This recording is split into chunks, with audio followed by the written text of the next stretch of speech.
لا إله إلا الله لا إله إلا الله لا. السلام عليكم ورحمة الله وبركاته. الحمد لله وحده والصلاة والسلام على من لا نبي بعده، وأشهد أن لا إله إلا الله وحده لا شريك له، وأشهد أن محمدا عبده ورسوله، أما بعد. فعن عبد الله بن عمر رضي الله تعالى عنهما أنه قال: قال رسول الله صلى الله عليه وسلم: بني الإسلام على خمس: شهادة أن لا إله إلا الله وأن محمدا رسول الله، وإقام الصلاة وإيتاء الزكاة والحج وصوم رمضان. رواه البخاري ومسلم. محترم حاضرین، اربعون نوویہ میں سے میں نے تیسری حدیث آپ کے سامنے پڑھی ہے. الحمدللہ اس سے پہلے دو حدیثوں پر تفصیل کے ساتھ گفتگو آپ کے سامنے آ چکی ہے. یہ تیسرا درس ہے اور تیسری حدیث ہے انشاءاللہ.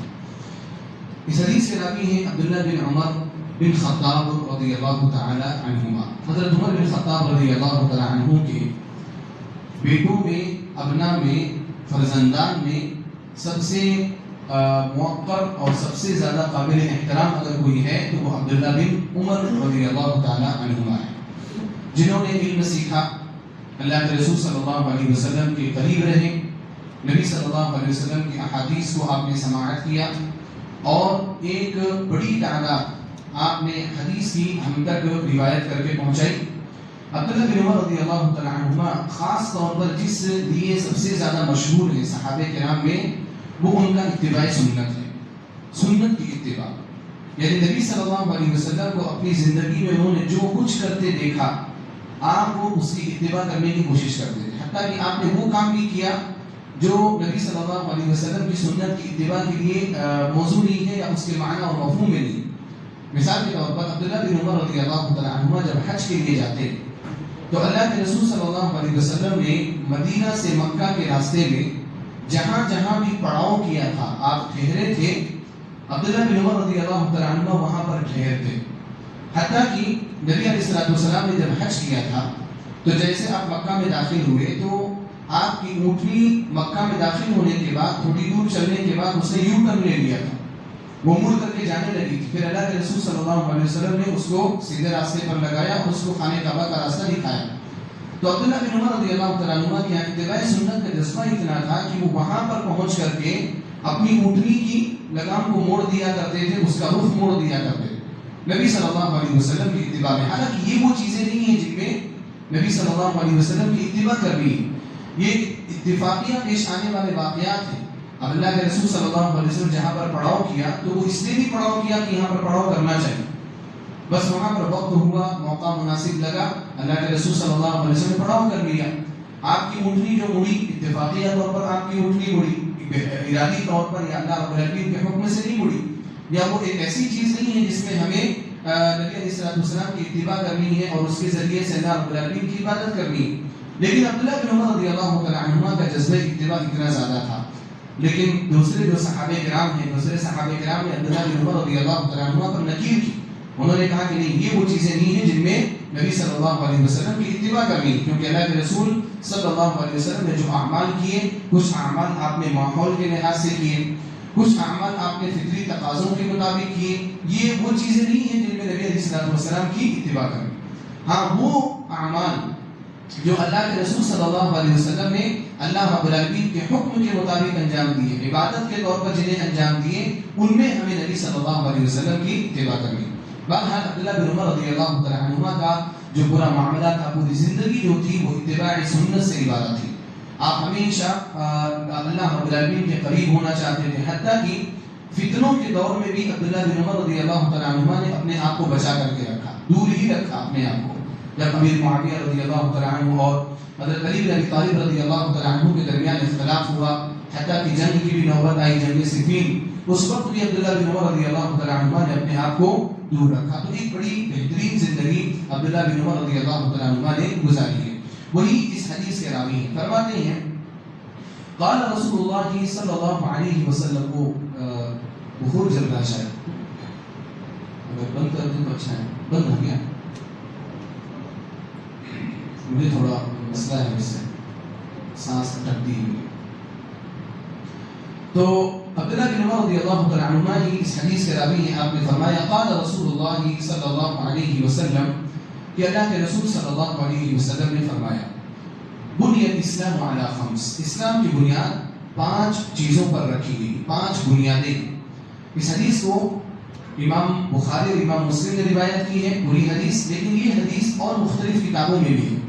چنانچہ محمد بن نصر المروزی رحمہ اللہ کی کتاب میں یہ حدیث ہے. ان کی کتاب ہے تعظیم الصلاۃ، نماز کی عظمت کے حوالے سے وہ کتاب ہے. تو اس کتاب میں جب محمد بن نصر المروزی رحمہ اللہ نے اس حدیث کو روایت کی تو اس کے الفاظ یہ ہیں بنی الاسلام علی 5 دعائم، کہ اسلام کی بنیاد 5 ستونوں پر رکھی گئی ہے، 5 پلرز پر رکھی گئی. یعنی اللہ کے رسول صلی اللہ علیہ وسلم سے جو منقول روایات ہیں اس میں دعائم کا لفظ بھی موجود ہے. دعائم دعامہ کی جمع ہے اور دعامہ کا معنی ہوتا ہے پلر، ستون. تو اس کو خود نبی علیہ الصلوۃ والسلام نے کیا قرار دیا؟ پلر قرار دیا ہے، ستون قرار دیا. بنی الاسلام علی 5، اسلام کی بنیاد 5 چیزوں پر رکھی گئی ہے. حدیث آپ نے پہلے بھی سنی ہے، بس اس کی تفسیر کرنی ہے اور اس کی تھوڑی وضاحت آپ کے سامنے کرنی ہے. اب شروع میں جو نبی علیہ الصلوۃ والسلام نے کہا کہ اسلام کی بنیاد 5 چیزوں پر رکھنی ہے، دیکھیں حدیث پڑھنے کا جو طریقہ ہے وہ آپ کو انشاءاللہ سمجھ میں آئے گا، اور حدیث پر کیسے غور کرنا ہے، کیسے فوائد وہاں سے نکالنا ہے، کیسے نکات وہاں سے اخذ کرنا، یہ چیزیں آپ کو انشاءاللہ سمجھ میں آئیں. اب یہ جو جملہ ہے نبی علیہ الصلوۃ والسلام کا، اس جملے پر ہم تھوڑا رکتے ہیں. آپ نے فرمایا اسلام کی بنیاد 5 چیزوں پر رکھی گئی ہے، یعنی 5 بنیادیں. اس کا مطلب کہ آگے آنے والی جو چیزیں ہیں بڑی اہم چیزیں، اتنی اہم چیزیں ہیں کہ ان کی اہمیت عمارت میں بنیاد کی اہمیت ہے. اگر عمارت میں بنیاد نہ ہو تو کوئی عمارت قائم نہیں رہ سکتی، کوئی عمارت، کوئی دیوار قائم نہیں رہ سکتی. تو یہی اہمیت ان 5 چیزوں کی ہے جو آگے آپ کے سامنے بیان کی جائے. یعنی اللہ کے رسول صلی اللہ علیہ وسلم نے یہ جملہ کہہ کر کے ہمارے اندر شوق پیدا کر دیا. اور یہ بھی تعلیم کا ایک طریقہ ہے کہ طلاب علم کے سامنے کوئی ایسی بات آپ بولو جس سے ان کا شوق پیدا ہو جائے، جس سے ان کی رغبت زیادہ ہو جائے کہ آگے آنے والی بات ہے کیا ایسی بات کہی جائے. اللہ کے رسول صلی اللہ علیہ وسلم اکثر ایسے اسلوب اختیار کیا کرتے تھے. آپ علیہ السلام فرماتے تھے الا انبئکم، کیا میں تمہیں اس کے بارے میں خبر نہ دوں، کیا میں تمہیں افضل اعمال کے بارے میں نہ بتاؤں. اتنا کہتے ہی صحابہ کرام متوجہ ہو جاتے، بلا یا رسول اللہ، اے اللہ کے رسول صلی اللہ علیہ وسلم کیوں نہیں، ہمیں جاننا ہے وہ چیز کیا ہے. تو یہ نبی علیہ السلام کا اسلوب تھا. اس سے پتہ چلتا ہے کہ آپ صلی اللہ علیہ وسلم پرفیکٹ معلم تھے. آپ ہمارے لیے ہر چیز میں اسوہ ہے نا، ہر چیز میں نمونہ. تو آپ ایک پرفیکٹ اور ایک ماہر استاذ اور ایک ماہر معلم تھے کہ نبی علیہ السلام کو پتا تھا کہ تعلیم کیسے دینی. ایک اہم بات اس سے یہ پتا چلی. دوسری اہم بات یہ پتا چلی کہ نبی علیہ السلام نے فرمایا بنی الاسلام علی 5، اسلام کی بنیاد 5 چیزوں پر رکھی ہے. یہ 5 چیزیں آپ کے ذہن میں پہلے سے فٹ کر دی گئی. اب آپ کے لیے اس چیز کو سمجھنا اور اس چیز کو آبزرو کرنا اور اس کے اپنے ذہن میں بیٹھانا آسان ہو جائے گا. بنسبت اس کے کہ اگر ترتیب سے بیان کر دیا جاتا کہ شہادتیں، یہ نماز اور یہ روزہ اور یہ زکوٰۃ اسلام کی بنیادیں ہیں، تو ہو سکتا ہے کہ انسان اس پر فوکس نہ کر پاتا کہ چیزیں کتنی ہیں. ہاں اگر اس پر فوکس کرانے والا کوئی ہو تو پھر اس پر فوکس کرتا. لیکن نبی علیہ السلام نے پہلے ہی آپ کے ذہن میں بات بیٹھا دی کہ 5 چیزیں آنے والی ہیں. اس سے بھی علم میں آسانی پیدا ہوگی. اور اہل علم نے نبی علیہ السلام کی انہی احادیث سے اخذ کرتے ہوئے علم کو آسان بنا کر کے ہمارے سامنے پیش کیا. اب مثال کے طور پر میں ایک مثال سمجھانا چاہتا ہوں آپ کو. آپ لوگوں نے سیکھا ہے، آپ لوگوں نے سمجھا ہے کہ توحید کی قسمیں ہوتی. توحید کی کتنی قسمیں ہیں؟ توحید کی 3 قسمیں. اب علماء بیان کرتے ہیں توحید کی 3 قسمیں ہیں: توحید ربوبیت، توحید الوہیت، توحید اسماء و صفات. اگر آپ کو اس طور پر نہ پڑھایا جاتا کہ توحید کی 3 قسمیں ہیں، بس توحید یہ ان چیزوں کو توحید کہا جاتا ہے، تو ہم لوگوں کے لیے اس کو یاد رکھنا، اس کو محفوظ رکھنا ذرا مشکل ہوتا ہے. لیکن جب یہ کہہ دیا گیا کہ توحید کی 3 قسمیں ہیں تو اب اس کو سمجھنا ہمارے لیے آسان ہو گیا. بعض لوگ جو منکرین حدیث ہیں، حدیث کا انکار کرتے ہیں، وہ اس طریقے تعلیم پر اعتراض کرتے ہیں. کہتے ہیں کہ آپ نے کہہ دیا کہ توحید کی 3 قسمیں، کہاں لکھا ہے، کس آیت میں ہے؟ قرآن کریم کی کون سی آیت ہے کہ التوحید ثلاثۃ اقسام؟ کوئی آیت ہے ایسی؟ کوئی حدیث کا ٹکڑا ہے کہ التوحید ثلاثۃ اقسام؟ ایسے کچھ لوگ اعتراض کرتے ہیں، جہالت والا اعتراض. ایسا اعتراض کی سن کر کے بھی ہنسی آ جائے گی، لیکن آپ اگر حدیث پڑھیں گے نا تو ان اعتراضات کا جواب بھی آسانی سے آپ دے سکتے ہیں کہ نبی علیہ السلام نے 5 چیزیں بتائی نہیں بتائی. ویسے ہی علماء نے قرآن کریم اور احادیث پر غور کر کے توحید کی 3 قسمیں ہمارے سامنے بیان کر دی، اور یہ توحید کی 3 قسمیں جو علماء نے بیان کی وہ اپنے دماغ سے نکال کر کے نہیں بیان کی، وہ قرآن کریم کی آیات سے اور قرآن کریم کے الفاظ سے اور احادیث سے انہوں نے نکال کر کے بیان کی. اب مثال کے طور پر آپ دیکھیں، آپ سورہ فاتحہ پڑھتے ہیں، سورہ فاتحہ کی ابتدائی 4 آیتوں میں اللہ رب العالمین نے توحید کی 3 قسموں کو بیان کر دیا. الحمدللہ رب العالمین الرحمن الرحیم مالک یوم الدین ایاک نعبد و ایاک نستعین. یہ 4 آیتیں، ان چاروں آیتوں میں اللہ تعالیٰ نے توحید کی 3 قسموں کو سمیٹ دیا. الحمدللہ ہی ساری تعریف اللہ کی، کون؟ اللہ رب العالمین جو سارے جہان کا رب ہے. توحید بولیے کون سی توحید؟ توحید ربوبیت. الرحمن الرحیم مالک یوم الدین، وہ رحمان ہے، رحیم ہے، قیامت کے دن کا مالک ہے. کون سی توحید؟ توحید اسماء و صفات. رحمان رحیم اللہ کے ناموں میں سے، مالک یوم الدین قیامت کے دن کا مالک ہے، ناموں میں سے، صفات میں سے. توحید اسماء و صفات. ایاک نعبد و ایاک نستعین، ہم تیری ہی عبادت کرتے ہیں، تجھ سے ہی مدد طلب کرتے ہیں. کون سی توحید؟ توحید الوہیت، جس کو توحید عبادت بھی کہا جاتا ہے. توحید کی 3 قسمیں یہاں پر اکٹھی کر دی. یہ قرآن کی پہلی سورت ہے ترتیب کے اعتبار سے. قرآن کی آخری سورت بھی دیکھ لیجیے آپ. قرآن کریم کی آخری سورت کی ابتدائی 3 آیتیں توحید کی 3 قسموں کو بیان کریں. کون سی آخری سورت؟ سورہ ناس. ابھی جو تلاوت کی گئی ہمارے حافظ صاحب نے، اللہ کو رضا خیر دے، بڑے پیارے انداز میں تلاوت. قل اعوذ برب الناس ملک الناس الہ الناس. ان 3 آیتوں میں توحید کی 3 قسمیں بیان کر دی. قل، اے نبی صلی اللہ علیہ وسلم آپ کہہ دیجئے، اعوذ برب الناس، میں پناہ چاہتا ہوں لوگوں کے رب کی. رب الناس توحید کی کون سی قسم؟ توحید بولیے، آپ لوگ بولیے. توحید ربوبیت. لڑ کیوں رہے آپ؟ الحمدللہ کانفیڈنس سے بول رہے ہیں. توحید ربوبیت. قل اعوذ برب الناس ملک الناس. ملک الناس اسماء و صفات. توحید اسماء و صفات، لوگوں کا بادشاہ ملک صفت ہے. الہ الناس، لوگوں کا معبود. الہ کا معنی کیا ہوتا ہے؟ معبود، لوگوں کا معبود. کون سی قسم؟ توحید الوہیت. آپ پہلی سورت کی ابتدائی آیتیں، آخری سورت کی ابتدائی آیتیں، وہاں پر اللہ رب العالمین توحید کی 3 قسمیں بیان کر رہا ہے. لیکن اگر مولوی صاحب بول دیں کہ توحید کی 3 قسمیں ہیں تو لوگوں کے پیٹ میں درد ہونا شروع ہو جاتا ہے. اور یہ جہالت کی وجہ سے ہوتا ہے. لوگوں نے پڑھا نہیں ہوتا، لوگوں نے سمجھا نہیں ہوتا. تو یہ طریقہ تعلیم ہے. پوائنٹس میں جب چیزیں ذکر کی جاتی ہیں نا، کہ میں آج آپ کے سامنے 5 پوائنٹس پر گفتگو کرنے والا ہوں. اب انسان پورا دماغ لگا کر کے بیٹھتا ہے، چلیے اچھا یہ پہلا پوائنٹ ہو گیا، پھر دوسرا پوائنٹ ہو گیا، پھر تیسرا پوائنٹ ہو گیا. لیکن اگر وہ گفتگو بغیر پوائنٹس کے ہیں، آدھے گھنٹے کی گفتگو تو تھوڑا خلط ملط ہو جاتا ہے. تھوڑا اس کو ایڈجسٹ کرنا اور سیٹ کرنا کہ یہ بات کس فائل میں رکھوں، یہ بات کس فائل میں، ذرا مشکل ہوتا ہے. تو یہ نبی علیہ السلام کی طریقہ تعلیم ہے.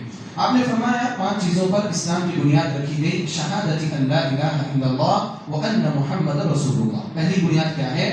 کہ اس بات کی گواہی دینا کہ اللہ کے سوا کوئی بھی معبود برحق نہیں ہے اور محمد صلی اللہ علیہ وسلم اللہ کے رسول. ان دونوں چیزوں کی گواہی دینا، ان کو شہادتین کہا جاتا ہے. شہادتین کا اقرار کرنا. اور اس پر میں نے پہلے بھی گفتگو کی ہے تفصیل کے ساتھ آپ کے سامنے. جو لا الہ الا اللہ ہے وہ کون سا کلمہ ہے؟ کلمہ، اس کو کیا بولا جاتا ہے؟ کلمہ توحید. اور وَأَنَّ مُحَمَّدًا رَسُولُ اللَّهِ، یہ کون سا کلمہ ہے؟ کلمہ رسالت. یعنی کلمہ توحید اور کلمہ رسالت کی گواہی دینا. توحید کی گواہی دینا. کلمہ توحید کیا ہے؟ لا الہ الا اللہ، اللہ کے سوا کوئی بھی معبود برحق نہیں. ترجمہ ایسا کرتے ہیں. لا الہ الا اللہ کا لفظی ترجمہ آپ کریں گے لا نہیں ہے، الہ کوئی بھی معبود، الا سوائے اللہ، اللہ کی نہیں ہے کوئی معبود سوائے اللہ کی. اس میں برحق کا لفظ نہیں آتا، لیکن علماء کہتے ہیں کہ اس میں برحق کا اضافہ کر لینا چاہیے، کیونکہ لوگوں نے اپنے اپنے طور پر تو معبود بنائے رکھے نا لوگوں نے. اگر آپ یہ کہیں گے کہ دنیا میں کوئی بھی معبود نہیں ہے اللہ کے علاوہ، تو ایک اعتبار سے بات غلط ہوگی، کیونکہ اللہ کے علاوہ بھی لوگوں نے معبود بنا رکھے، اگرچہ کچھ جھوٹے معبود. اس وجہ سے اگر اس میں اس کا اضافہ کر دیا جائے کہ اللہ کے سوا کوئی بھی معبود برحق نہیں ہے، تو بات اپنی بالکل صاف ہو جائے گی کہ معبودان تو ہیں لیکن وہ معبودان باطلہ ہیں، وہ جھوٹے معبود ہیں، ان کو غلط طور پر معبود مان لیا گیا. ورنہ حقیقی معبود اگر کوئی ہے تو وہ اللہ لا الہ الا اللہ. اور یہاں پر جو ہے الہ لا الہ نہیں ہے کوئی معبود سوائے اللہ کے. اس پر بھی غور کرنا ضروری. کیوں؟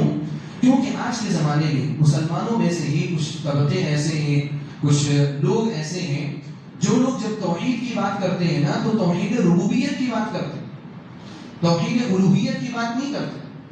حالانکہ توحید ربوبیت اور توحید الوہیت میں سب سے اہم توحید کون سی ہے؟ توحید الوہیت, کہ اللہ رب العالمین کو اکیلا معبود ماننا. توحید ربوبیت بھی اہم ہے لیکن اس پر بات کرنے کا فائدہ نہیں ہے. کیوں؟ کیونکہ پوری دنیا کے لوگ اللہ تعالیٰ کو اپنا رب مانتے ہیں, کوئی بھی اس میں اختلاف کرنے والا نہیں, سب اللہ رب العالمین کو اپنا رب مان رہے ہیں, چاہے وہ مسلمان ہو چاہے وہ کافر ہو. آپ کسی ہندو سے پوچھ لیں آپ بارش کون برساتا ہے, وہ کیا بولے گا؟ ایشور, بھگوان.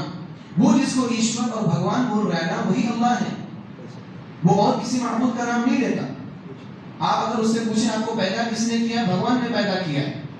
آپ کا بھلا کون کرتا ہے؟ بھگوان بھلا کرتا ہے. یہ سارے ان کے الفاظ ہیں, ان کے الفاظ ہیں. تو بھگوان کون ہے؟ وہی ہے جس کو ہم کیا کہتے ہیں؟ اللہ کہتے ہیں.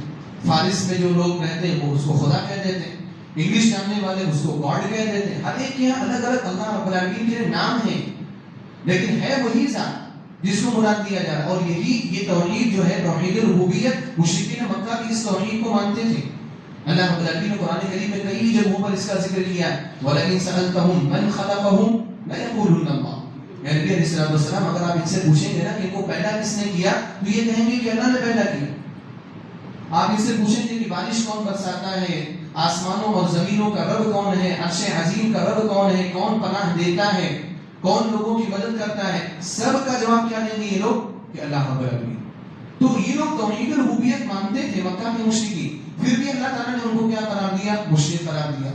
پھر بھی اللہ تعالیٰ نے ان کو کافر قرار دیا. کیوں کافر قرار دیا اللہ نے؟ کیونکہ وہ توحید الوہیت کو نہیں مانتے تھے. اصل توحید وہی ہے اور اسی بات کا اقرار کرایا جاتا ہے. کوئی اسلام میں اگر داخل ہونا تو اس کو یہ نہیں پڑھوایا جاتا کہ تم پڑھو کہ میں اس بات کی گواہی دیتا ہوں کہ اللہ تعالیٰ کے علاوہ کوئی رب نہیں ہے. کبھی آپ نے ایسا کلمہ سنا ہے؟ نہیں, کہیں پر نہیں پڑھایا جاتا. جو کلمہ پڑھایا جاتا ہے اسلام میں داخل ہونے کے لیے وہ یہ کلمہ ہے کہ میں گواہی دیتا ہوں کہ اللہ تعالیٰ کے علاوہ کوئی معبود نہیں ہے, کوئی ورشپ کے لائق نہیں ہے, کوئی عبادت کے لائق نہیں, کیونکہ توحید الوہیت ہی اصل ہے. لیکن ہمارے یہاں کچھ لوگ ایسے ہیں, ایک بڑا طبقہ ہے مسلمانوں کا جو بدعات کا شکار ہے, گمراہیوں کا شکار ہے, شرک کا بھی شکار ہے. اور وہ کیوں ان تمام چیزوں کا شکار ہے؟ وجہ یہ ہے کہ ان کے علماء نے ان کے سامنے جب توحید کی بات کی تو توحید ربوبیت کی بات کی ہے, توحید الوہیت کی بات نہیں کی. آپ کبھی ان کی تقریریں آپ کو توحید پر ملیں گی. پہلے تو آپ ان علماء کی جو اہل بدعات کے علماء ہیں آپ ان کی تقریر ڈھونڈیے کہ توحید پر کسی عالم کی تقریر میں اولا تو آپ کو ملے گی, اور اگر ملے گی تو آپ سن لینا. اس میں کیا باتیں ہوں گی؟ یہ پوری زمین کو چلانے والا اللہ, یہ آسمان کو پیدا کرنے والا اللہ, ہواؤں کو بھیجنے والا اللہ. یہ پورے اپنے انداز میں وہ لوگ اس طرح سے توحید کو بیان کرتے ہیں. یہ پوری توحید کون سی توحید ہے؟ توحید الربوبیت, جس میں کسی کا اختلاف نہیں. اس توحید کو پیش کرنے کا کیا فائدہ؟ اس میں کسی کا اختلاف نہیں ہے نا. اختلاف کس میں ہے؟ توحید الوہیت. الحمدللہ اہل الحدیث علماء توحید الوہیت کو ڈنڈے کے چوٹ پر بیان کرتے ہیں. تو لوگ جو گمراہ ہیں نا وہ کیا اس کا مفہوم کیا بتاتے ہیں؟ لا الہ الا اللہ کا, کہ لا رب الا اللہ, اللہ کے علاوہ کوئی رب نہیں ہے. یہ غلط تفسیر ہے کلمہ لا الہ الا اللہ. کلمہ لا الہ الا اللہ کی صحیح تفسیر کیا ہے؟ لا معبود بحق الا اللہ, کہ اللہ کے علاوہ کوئی معبود نہیں ہے برحق. اللہ تعالیٰ کے علاوہ کوئی معبود نہیں ہے, ورنہ رب تو ہر کوئی مانگا. تو یہ لا الہ الا اللہ کے بارے میں تھوڑی چند باتیں میں نے کی, ورنہ لا الہ الا اللہ ہی اپنے آپ میں ایک الگ ہی موضوع ہے. اس کے بعد جو دوسری چیز کی گواہی دینی ہے وہ ان محمد رسول اللہ, کہ محمد صلی اللہ علیہ وسلم اللہ کے رسول ہیں. ان دونوں باتوں کی گواہی دینا یہ اسلام کی پہلی بنیاد ہے. کوئی بھی شخص اسلام میں داخل ہونا چاہتا ہے پہلے اس کو یہ دونوں کلمے پڑھائے جاتے ہیں. پہلا کلمہ کون سا؟ کلمہ توحید. دوسرا کلمہ رسالت, نبی علیہ السلام کی رسالت کی گواہی دلائی جاتی ہے. اس کے بعد ہم منتقل ہوتے ہیں کلمہ محمد رسول اللہ پر. میں ذرا تفصیل نہیں کر رہا ہوں کیونکہ اس سے پہلے آپ کے سامنے کلمہ محمد رسول اللہ کے تقاضے کیا ہیں اس پر میں تفصیلی گفتگو کر چکا ہوں. اب ہم دوسری بنیاد کی طرف بڑھتے ہیں. آپ علیہ السلام نے فرمایا اقام الصلاۃ, نماز کو قائم کرنا. اچھا نماز کو قائم کرنا جب کہا جاتا ہے نا تو کچھ لوگوں کے یہاں شبہ ہوتا ہے کہ نماز قائم کرنا کیا ہے. ہم لوگ جو بولتے ہیں اپنے عام زبان میں نماز پڑھنا بولتے ہیں نا کہ میں نماز پڑھنے جا رہا ہوں, نماز پڑھ لو, میں نماز پڑھ کے آیا. یہ نماز قائم کرنا کیا ہے؟ یہ نماز قائم کرنے سے نا کچھ لوگوں کو بڑا اشکال پیدا ہوا کہ یہ قائم کرنا ہمارے یہاں کوئی چیز کہیں سے لا کر کے کہیں پر فٹ کی جائے اس کو قائم کرنا بولتے ہیں. تو شبہ پیدا ہوا. اس لیے ایک شخص میرے پاس آیا, میں مسجد نور توحید میں جب تھا تو اس وقت میرے پاس آیا, وہ منکر حدیث تھا. وہ بندہ پتہ نہیں اب اس کا کیا حال ہے, لیکن بہت خطرناک قسم کا منکر حدیث. لیکن ایسا بھی نہیں تھا کہ اس کے پاس علم ہو, جاہل تھا وہ, بالکل جاہل. کسی نے اس کا برین واش کر دیا تھا اور تھوڑی موڑی باتیں اس کو سمجھا دی تھی. وہ آیا تھا اور میرے پاس بات کرنے کے لیے آیا. وہ تقریباً مغرب کے بعد آیا تھا. مغرب سے عشاء تک ہم لوگ بیٹھے اور عشاء کی اذان ہوئی تو میں نے کہا ہماری بات چل رہی تھی تو میں نے کہا عشاء کی اذان ہوئی ہے, نماز پڑھ لیجیے, نماز پڑھنے کے بعد ہم لوگ بات کریں. اس بندے نے نماز بھی نہیں پڑھی, مغرب کی نماز بھی نہیں پڑھی, عشاء کی نماز بھی نہیں پڑھی. اللہ تعالیٰ ہمیں ایسی گمراہیوں سے محفوظ رکھے. مسلمانوں میں پیدا ہونے والا شخص کبھی ایسا بھی گمراہ ہو جاتا ہے کیونکہ وہ نماز کا قائل نہیں تھا. وہ نماز کا قائل نہیں تھا. وہ کہتا تھا کہ نماز نہیں ہے اسلام میں. کیوں؟ میں نے کہا کہ قرآن کریم میں آیت ہے وَأَقِیمُوا الصَّلَاةَ, سورہ بقرہ میں ابتدا میں یہ کہ نماز قائم کرو. تو وہ بول رہا تھا کہ نماز قائم کرو. تو قائم کرو سے کیا مانا؟ یہاں پر نماز کو قائم کرنے کی بات نہیں کی جا رہی, یہاں حکومت قائم کرنے کی بات کی جائے. اس نے الصلاۃ کی تفسیر کس سے کر دی؟ حکومت سے کر دی. میں کہا اچھی بات ہے, یہ تو بڑا اچھا پوائنٹ مل گیا ہمیں کہ اقیموا الصلاۃ. اقیموا الصلاۃ کا معنی کیا ہے؟ حکومت قائم کرو. تو میں نے اسی کے جیسا فوراً اس کو جواب دیا. میں نے کیا بولا؟ اچھا ایسی بات ہے کہ اگر اقیموا الصلاۃ کا معنی حکومت قائم کرو ہے نا تو پھر اس کا مطلب کہ قرآن چوری کرنے کا بھی حکم دیتا ہے. تو اس نے بہت تعجب سے مجھے دیکھا کہ آپ یہ کیا بول رہے ہیں. تو میں نے کہا میں دلیل دیتا ہوں نا. کیا دلیل ہے؟ اقیموا الصلاۃ کے بعد والا ٹکڑا پڑھو وآتوا الزکاۃ. آتو کا معنی کرو, زکات کا معنی چوری. آپ اگر اقیموا الصلاۃ کا معنی حکومت قائم کرو کر سکتے ہو تو میں بھی کچھ بھی معنی کر سکتا ہوں قرآن کریم کیا ہے. تو اس کو ایسا کیسے ہو سکتا ہے؟ تو میں نے کہا پھر اقیموا الصلاۃ کا معنی حکومت قائم کرنا کیسے ہو سکتا ہے؟ الصلاۃ کا معنی حکومت کس ڈکشنری میں ہے, کس عالم نے بیان کیا؟ جیسے زکات کا معنی چوری تم نہیں مان رہے نا, تو ویسے صلاۃ کا معنی میں حکومت کیسے مان سکتا ہوں؟ نہ کسی ڈکشنری میں ہے نہ کسی عالم نے بیان کیا. تو لفظ اقیموا سے نا ان لوگوں کو اشکال ہو جاتا. پھر میں نے اس کو سمجھایا کہ تفسیر ایسے نہیں ہوتی. اگر قرآن کی ایسی تفسیر کرو گے نا کوئی بھی کچھ بھی تفسیر کرے گا, کوئی ڈکیتی کی بات نکالے گا, کوئی چوری کی بات, کوئی نعوذ باللہ زنا کی بات بھی نکالے گا, کچھ بھی تفسیر کرے گا. اس لیے تفسیر وہ ہے جو صحابہ کرام نے ہمیں سمجھائی تھی, منہج سلف کے مطابق جو تفسیر ہے. تو اقیموا سے لوگوں کو اشکال ہوتا ہے. تو اقیموا کا معنی میں بتانا چاہتا ہوں کہ اقیموا الصلاۃ کا معنی یہ ہے نماز قائم کرنے سے مراد نماز کو اس کے ارکان, شروط, واجبات, سنن تمام چیزوں کے ساتھ ادا کرنا. یعنی اقیموا الصلاۃ کا اگر ہم اپنی زبان میں اردو زبان میں اچھا ترجمہ کریں نا تو یہ ہوگا کہ نماز کو حسن و خوبی کے ساتھ انجام دینا. کیا ہوگا؟ نماز کو اچھائی کے ساتھ, بہتری کے ساتھ نماز کو ادا کرنا. یہ نہیں کہ آئے اور ٹھونگے مار کر کے چلے گئے. یہ نماز پڑھنا تو ہو سکتا ہے, نماز قائم کرنا نہیں ہو سکتا. آپ پورا قرآن اٹھا دو, اللہ سبحانہ و تعالیٰ نے کہیں ہمیں نماز پڑھنے کا حکم نہیں دیا. صلوا الصلوات کہیں بھی ایسی آیت آپ کو نہیں ملے گی. ہر جگہ کیا آیت ملے گی؟ اقیموا الصلاۃ. کیا آیت ملے گی؟ اقیموا الصلاۃ. نماز قائم کرو. تو نماز قائم کرنے لیے ہے کہ آپ اچھے سے وضو کرو, آپ وقت پر نماز پڑھو, اول وقت میں نماز پڑھو آپ, اور مردوں کے لیے باجماعت نماز پڑھو. اور نماز جب آپ پڑھ رہے ہو پوری دعائیں سکون کے ساتھ آپ پڑھو, خشوع خضوع کے ساتھ آپ پڑھو. اللہ رب العالمین کو آپ دیکھ رہے ہو, اس ارادے کے ساتھ آپ نماز پڑھو, جیسا کہ پچھلی حدیث میں گزر چکا. اگر نہ ہو تو کم سے کم اتنا ہو کہ اللہ تعالیٰ آپ کو دیکھ رہا ہے. ان تمام چیزوں کے ساتھ نماز پڑھنے کو کیا بولا جاتا ہے؟ نماز قائم کرنا. یہ معنی ہے نماز قائم کرنا. وَإِقَامِ الصَّلَاةِ. نماز قائم کرنے کا یہ مفہوم ہے. اب یہ جو نماز قائم کرنا ہے, پنج وقتہ نمازیں ہیں, 5 وقت کی, فجر ہے, ظہر ہے, عصر ہے, مغرب ہے اور عشاء ہے. اور یہ 5 وقت کی جو نمازیں ہیں یہ ہمارے اوپر کیا ہیں؟ فرض ہے. پکی بات ہے نا, کوئی شک تو نہیں ہے نا, کچھ سنت ہو, مستحب ہو, ایسا کچھ بھی نہیں. آپ لوگ بول رہے ہیں فرض ہے, اور جو لوگ نماز نہیں پڑھ رہے نا ان کو بھی پوچھیں گے نا تو بھی فرض ہی بولے گا. لیکن پھر اس کے باوجود کیوں نہیں پڑھتے ہم لوگ؟ عجیب مسئلہ ہے, عجیب ماجرا ہے نا. ہم اس کو فرض بھی بول رہے ہیں, پھر اس کے باوجود بھی ہم اس کو نہیں ادا کر رہے. بڑی تعجب کی بات. لوگ آتے ہیں, سگریٹ والا مسئلہ رہتا ہے نا, میں بتا رہا ہوں آپ تاکہ استدلال کیسے کرتے ہیں لوگ. اب بعض علماء بول دیتے ہیں سگریٹ پینا مکروہ ہے. کیا بول دیتے ہیں؟ سگریٹ پینا مکروہ ہے. تو جو لوگ سگریٹ پینے کے عادی ہوتے ہیں نا، جو نشیڑی ہوتے ہیں، وہ بولتے ہیں نہیں فلاں عالم نے مکروہ کہا ہے.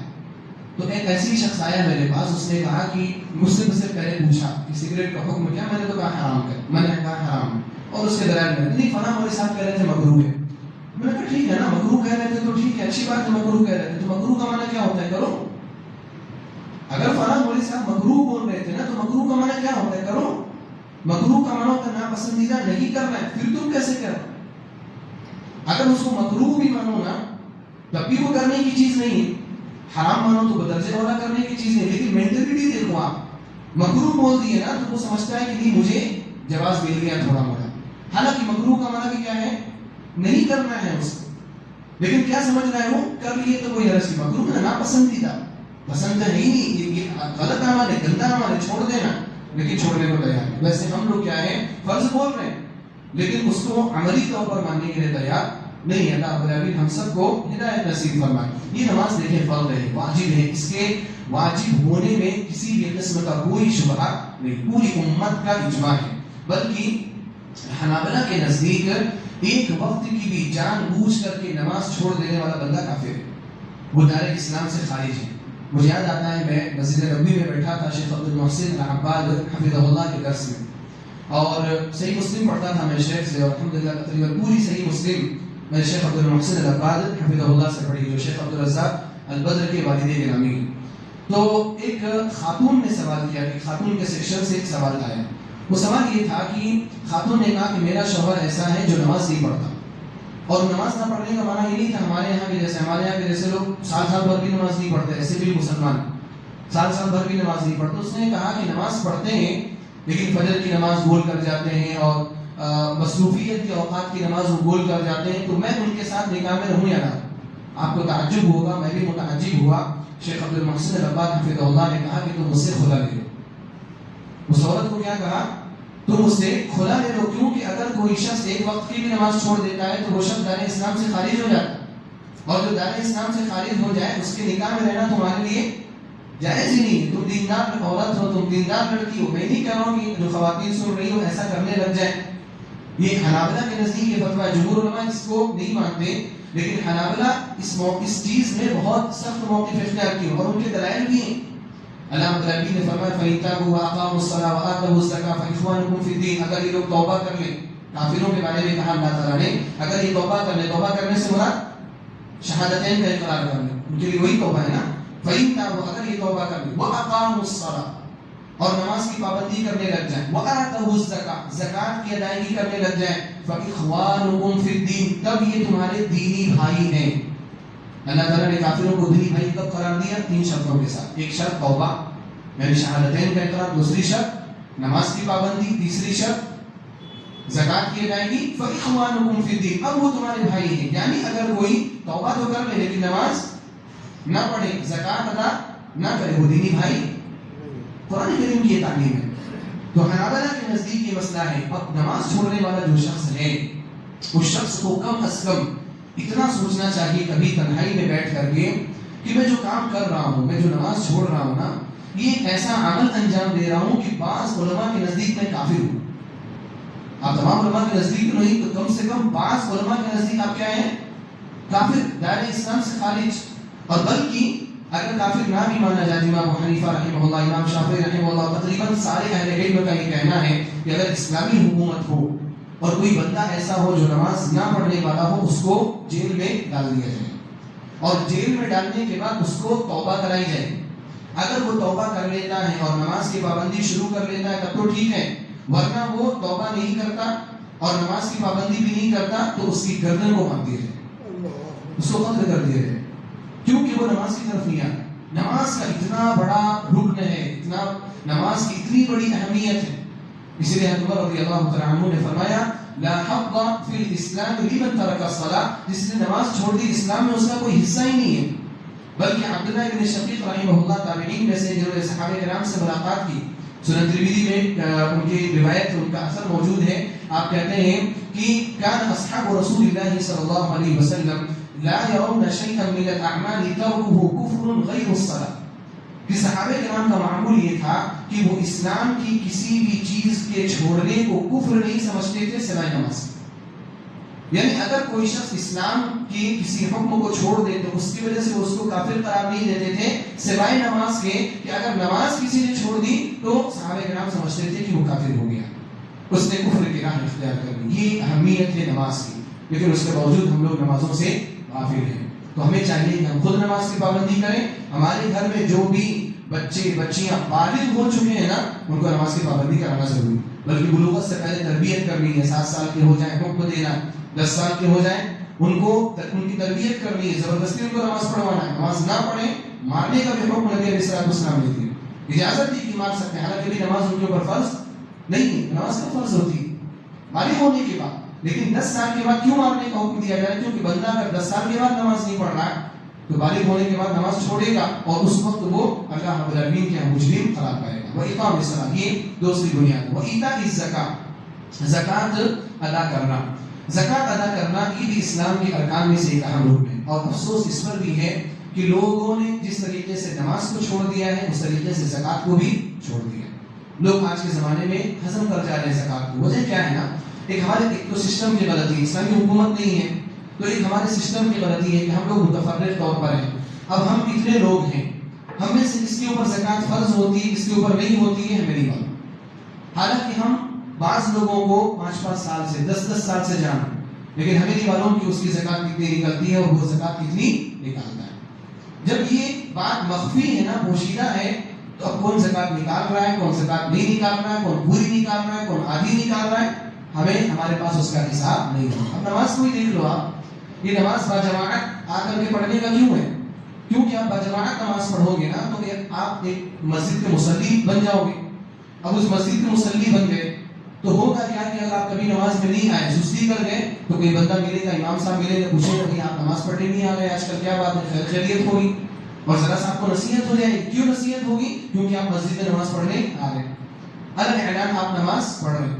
وہ ایسی چیز اگر زکات میں ہو جائے نا کہ زکات دینے والوں کی پوری لسٹ ہمارے پاس موجود ہو، کم از کم مسجد کے حد تک لسٹ موجود ہونا، تو کوئی شخص اپنی زکات میں ڈنڈی نہیں مارے. لیکن کسی کے پاس کوئی لسٹ نہیں، کوئی دے رہا نہیں دے رہا. وہی تھا اس زکات. دیکھیں یہ سسٹم کا مسئلہ ہے، لیکن سسٹم کا مسئلہ ہمارے لیے کل قیامت کے دن عذر نہیں ہو سکتا. اگر ہمارے اوپر زکات فرض ہے تو آپ نہیں جانتے میرے بارے میں، آپ نہیں جانتے، اللہ سبحانہ و تعالیٰ تو جانتا ہے کہ میرے اوپر زکات فرض ہے. اور اگر 1 روپے بھی میں نے اس کا چھپا کر کے رکھا تو اللہ رب العالمین کے یہاں اس کا حساب دینا ہے. اور کب دینا ہے؟ جب میرے پاس روپے پیسے نہیں ہوں. آج پیسے ہیں، آج نکال سکتا ہوں میں زکات، لیکن کل قیامت کے دن کچھ بھی نہیں ہوگا. اللہ رب العالمین کے یہاں کیا حضور پیش کرے گا بندہ. تو ایتاء الزکات، زکات جو ہے بنیادی رکن ہے. اور اسی وجہ سے آپ دیکھیں ابو بکر صدیق رضی اللہ تعالیٰ عنہ کے زمانے میں جب کچھ لوگوں نے زکات دینے سے انکار کیا، کچھ مسلمان تھے کچھ قبائل، ان لوگوں نے زکات دینے سے انکار کیا، تو ابو بکر رضی اللہ تعالیٰ عنہ نے کہا کہ میں ان سے جہاد کروں گا، جو زکات دینے سے منع کرے گا میں ان سے جہاد کروں گا. حضرت عمر رضی اللہ تعالیٰ عنہ نے بیچ میں مداخلت کی، اعتراض کیا. آپ نے کہا کہ ان لوگوں نے کلمہ پڑھا ہے، ان لوگوں نے یہ لوگ نماز کی پابندی کرتے ہیں، آپ ان سے کیسے جہاد کریں گے؟ حضرت ابو بکر صدیق رضی اللہ تعالیٰ عنہ نے فرمایا واللہ لو منعونی عقالا كانوا يبدونه الى رسول الله صلی اللہ علیہ وسلم لقاتلتهم على منعه. اللہ کی قسم اگر یہ لوگ اونٹ کو باندھنے والی رسی بھی زکات میں نبی علیہ السلام کے زمانے میں نکالا کرتے تھے اور آج اس کو دینے سے بھی انکار کریں گے تو میں اس کو لینے کے لیے بھی ان سے جہاد کروں.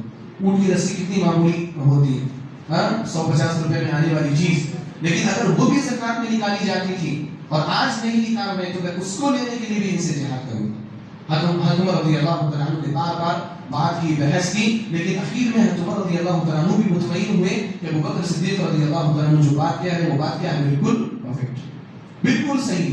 اور اسی وجہ سے عبداللہ بن مسعود رضی اللہ تعالیٰ عنہ نے یہ بھی کہا کہ من لم یزکی فلا صلاۃ لہ، جو شخص زکات ادا نہیں کرتا، یہ عبداللہ بن مسعود کا قول یاد رکھیے گا کہ جو شخص زکات ادا نہیں کرتا اللہ رب العالمین اس کی نماز کو بھی قبول نہیں کرتا. کیونکہ ایک بنیاد کو چھوڑنے والا دوسری بنیاد پر کیسے آ سکتا ہے؟ ایک بنیاد چھوڑ رہا ہے زکات کی بنیاد، اس کی نماز بھی قبول نہیں ہوگی. حافظ ابن رجب رحمہ اللہ نے عبداللہ بن مسعود رضی اللہ تعالیٰ عنہ کے اس قول کو مختلف دلائل سے صحیح ثابت کیا ہے کہ آپ صحیح فرما رہے ہیں. اگرچہ نبی علیہ السلام کی حدیث نہیں، یہ عبداللہ بن مسعود کا قول ہے رضی اللہ تعالیٰ عنہ، لیکن دوسرے دلائل اگر آپ سامنے رکھیں تو پتا چلتا ہے کہ بات صحیح، وہ نماز پڑھے گا لیکن اس کی نماز قبول نہیں ہوگی کیونکہ زکات نہیں دے رہا ہے، ایک بنیادی رکنوں کو ادا وہ نہیں کر رہا ہے۔ یہ تیسرا رکن ہے وہ ایتاء الزکات۔ اس کے بعد عبداللہ بن عمر رضی اللہ تعالیٰ عنہ کی حدیث میں والحج، اور حج کرنا فرض ہے۔ رمضان کے روزے پہلے آنے چاہیے، دوسری روایت میں پہلے ہیں، لیکن عبداللہ بن عمر رضی اللہ تعالیٰ عنہ کی روایت میں حج کا تذکرہ ہے۔ والحج، حج کیا ہے؟ اشہر حج میں، حج کے مہینوں میں خانہ کعبہ کی طرف مخصوص عبادت کرنے کے ارادے سے جانا۔ اور حج کے جو ایام ہیں، 6 ایام ہوتے ہیں، 8 ذی الحجہ، 9 ذی الحجہ، 10 ذی الحجہ، 11 ذی الحجہ، 12 ذی الحجہ اور 13 ذی الحجہ۔ ان ایام میں مینا، مزدلفہ، عرفات اور خانہ کعبہ، ان مناسک پر اور ان شعائر پر مخصوص عبادات کو انجام دینا، اس کو کیا کہا جاتا ہے؟ اس کو حج کہا جاتا ہے۔ اور حج بھی نماز کی طرح، زکات کی طرح اللہ رب العالمین کے فریضوں میں سے ایک فریضہ ہے۔ وَلِلَّهِ عَلَى النَّاسِ حِجُّ الْبَيْتِ مَنِ اسْتَطَاعَ إِلَيْهِ سَبِيلًا۔ اللہ تعالیٰ نے فرمایا کہ اللہ کے لیے لوگوں کے اوپر خانہ کعبہ کا حج کرنا ہے، جو بھی خانہ کعبہ کے حج کرنے کی طاقت رکھتا ہے۔ فرض ہے، یہ فرض ہے۔ اور یہاں پر اہم جو چیز ہے جو میں آپ کے سامنے ذکر کرنا چاہتا ہوں وہ یہ کہ حج فوراً فرض ہے۔ لوگ اس کو بھول جاتے ہیں۔ حج کیا ہے؟ فوراً فرض ہے۔ فوراً فرض ہونے کا مطلب کیا ہے؟ مطلب یہ ہے کہ اتنا پیسہ آپ کے پاس آ گیا کہ آپ حج کر سکتے ہیں، تو راجح قول کے مطابق فوراً آپ کے اوپر حج فرض ہو جائے گا۔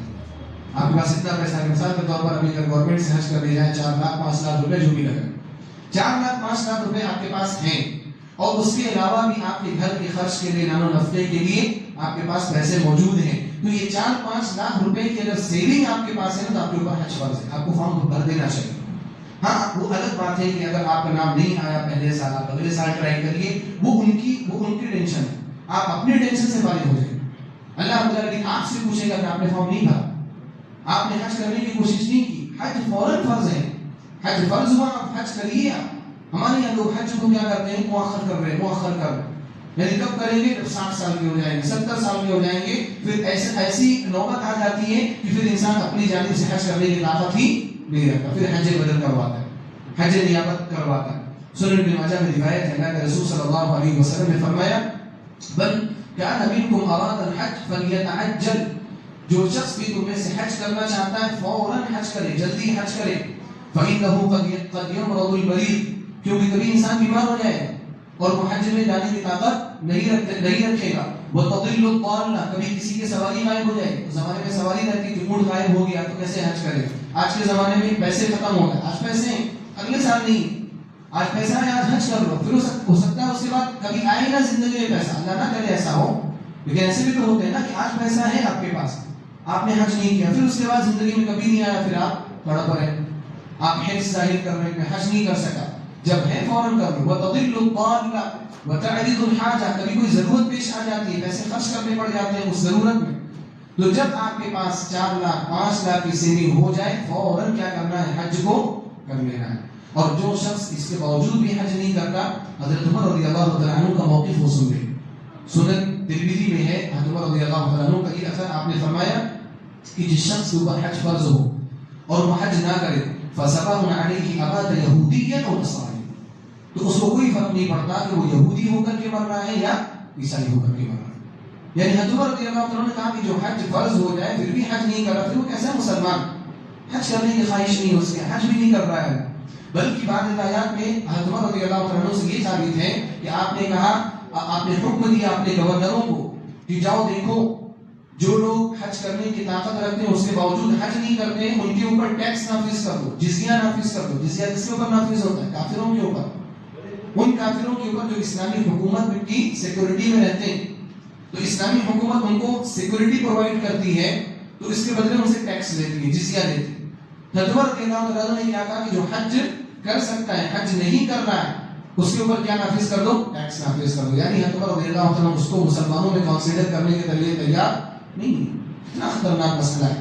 لیکن ہمارے یہاں لوگ ایسی ہیں، آج کل اپنے یہاں کا خاص طور پر بڑے شہروں کا معاملہ کیسا ہے کہ لوگ نا اپنی شادیوں کی شاپنگ کے لیے دبئی چلے جا رہے ہیں، لوگ قطر چلے جا رہے ہیں، ابوظہبی چلے جا رہے ہیں، گھومنے کے لیے یو ایس اے جا رہے ہیں، نیوزی لینڈ جا رہے ہیں، آسٹریلیا جا رہے ہیں، پڑھنے کے لیے لون لے کر کے، قرض لے کر کے، سودی لون لے کر کے مختلف کام کر رہے ہیں، لیکن حج کرنے کی استطاعت نہیں، شوق ہی نہیں۔